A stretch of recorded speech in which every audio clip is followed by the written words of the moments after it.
എൻ്റെ പേര് നിതിൻ എഫ് എന്നാണ്. ഞാൻ SVT ഹോസ്പിറ്റലിലെ കൺസൾട്ടൻറ്റ് സൈക്കോളജിസ്റ്റാണ്. ഇന്ന് ഞാൻ നിങ്ങളോട് സംസാരിക്കാൻ ആഗ്രഹിക്കുന്ന വിഷയം നമ്മുടെ ലൈഫിലൊക്കെ നേരിടുന്ന ട്രോമാസ് എങ്ങനെ ഫേസ് ചെയ്യണം എന്നുള്ള വിഷയത്തെ ആസ്പദമാക്കിയിട്ടാണ്. പ്രത്യേകിച്ച് നാം ഇന്ന് നമ്മുടെ കേരള സംസ്ഥാനം നേരിടുന്ന വയനാട് ദുരന്തവുമായി ബന്ധപ്പെട്ട്, പ്രത്യേകിച്ച് വയനാട് ദുരന്തത്തിൽ അകപ്പെട്ടിരിക്കുന്ന ആൾക്കാർക്കൊക്കെ അവരുടെ മാനസിക ആരോഗ്യം കുറെ കൂടെ മെച്ചപ്പെടുത്തുന്നതിന് അവരുടെ ജീവിതത്തെ എങ്ങനെ സമീപിക്കാൻ കഴിയും എന്നുള്ളതിനെ ആസ്പദമാക്കിയിട്ടാണ് ഞാൻ നിങ്ങളോട് സംസാരിക്കാനായിട്ട് ആഗ്രഹിക്കുന്നത്. അപ്പോൾ ഏറ്റവും പ്രധാനം ജീവിതത്തെക്കുറിച്ച് കുറെ കൂടെ റിയലിസ്റ്റിക് ആയിട്ടുള്ള, ക്ലിയർ ആയിട്ടുള്ള ഒരു പെർസ്പെക്റ്റീവ് ഡെവലപ്പ് ചെയ്യുക എന്നുള്ളതാണ്. അതായത് നമ്മുടെ ലൈഫ് എന്ന് പറയുന്നത് ഒരു പാർക്കിൽ കൂടെ നടക്കുന്ന പോലെയോ അല്ലെങ്കിൽ ഒരു ബീച്ചിൽ കൂടെ നടക്കുന്നത് പോലെയോ അല്ല. വളരെ ടഫായിട്ടുള്ള, കോംപ്ലിക്കേറ്റഡ് ആയിട്ടുള്ള, കോംപ്ലക്സ് ആയിട്ടുള്ള, വളരെ ഡിഫിക്കൽട്ട് ആയിട്ടുള്ള ഒരു എൻ്റർപ്രൈസസ് തന്നെയാണ് നമ്മുടെ ലൈഫ് എന്ന് പറയുന്നത്. അപ്പോൾ നമ്മുടെ ലൈഫ് നമ്മൾ റൺ ചെയ്ത് മുന്നോട്ട് പോകുമ്പോൾ ഇതുപോലെ അൺഎക്സ്പെക്റ്റഡ് ആയിട്ട്, അൺവെൽക്കമിങ് ആയിട്ട് ഇതുപോലുള്ള സർപ്രൈസുകൾ പലരുടെയും ജീവിതത്തിലേക്ക് വളരെ അവിചാരിതമായി കടന്നു വരാറുണ്ട് എന്നുള്ളതൊരു വസ്തുതയാണ്. അപ്പോൾ അതിനെ നമ്മൾ നേരിടുക എന്നുള്ളത് വളരെ പ്രധാനപ്പെട്ട ഒരു കാര്യമാണ്. അതിൽ ഏറ്റവും ടഫായിട്ടുള്ള ഒരു കാര്യം എന്താണെന്ന് വെച്ചാൽ നമ്മുടെ ഇമ്മീഡിയറ്റ് ആയിട്ടുള്ള ഫാമിലി മെമ്പേഴ്സിൻ്റെ ഡെത്താണ് ഏറ്റവും പെയിൻഫുൾ ആയിട്ടുള്ള ഒരു മാനസിക ബുദ്ധിമുട്ടായിട്ട് പൊതുവിൽ വിലയിരുത്തുന്നത്. അതുപോലെ കാണുന്നത് തന്നെയാണ് ടെർമിനൽ ആയിട്ടുള്ള, സിവിയർ ആയിട്ടുള്ള ഇൽനെസ്.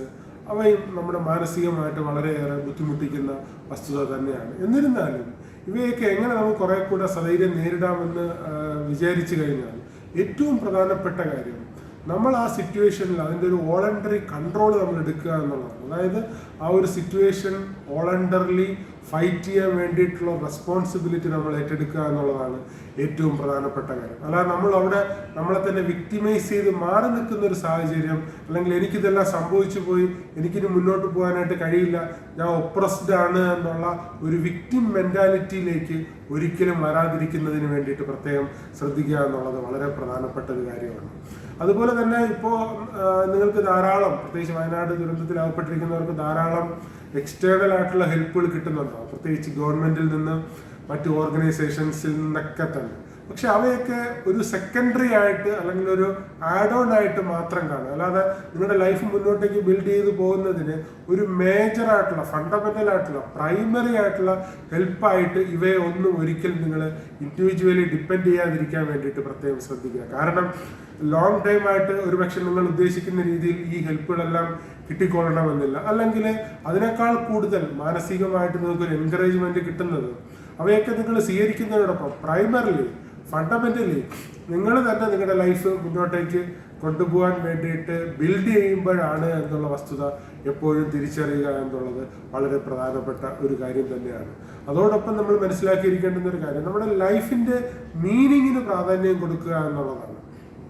നമ്മുടെ ഒരു പോസ്റ്റ് മോഡേൺ ജനറേഷൻ കൂടുതലും ലൈഫിന്റെ ഒരു പ്രൈമറി ഗോൾ എന്താണെന്ന് ചോദിച്ചാൽ ഒരു പ്ലഷറബിൾ ആയിട്ട് ഇരിക്കാൻ വേണ്ടിയിട്ട്, അല്ലെങ്കിൽ ഹാപ്പിനെസ് ആയിട്ട് ഇരിക്കാൻ വേണ്ടിയിട്ടാണ് പലപ്പോഴും അവർ ശ്രമിക്കുന്നത്. അതേസമയം നമ്മൾ ഏറ്റവും മനസ്സിലാക്കേണ്ടത് നമ്മൾ ജീവിച്ചിരിക്കുന്നതിന് ഒരു സിഗ്നിഫിക്കൻസ്, ഒരു മീനിങ് ഉണ്ടാക്കാൻ വേണ്ടിയിട്ട് ശ്രമിക്കുക എന്നുള്ളതാണ്.